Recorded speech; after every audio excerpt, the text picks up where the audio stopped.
mà này nét đã chào xây cái này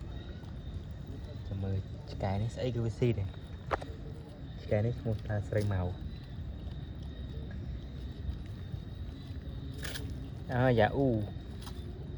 mời VC tịch ngày nha xây màu ngày nhé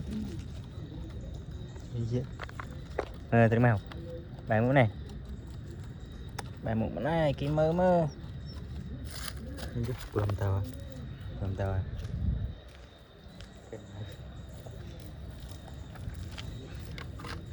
terima kasih ya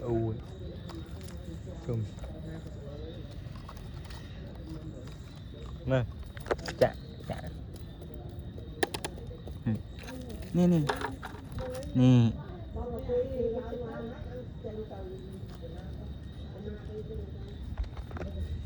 chui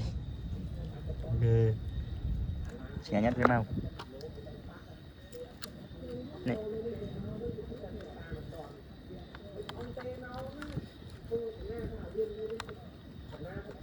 này xong xây màu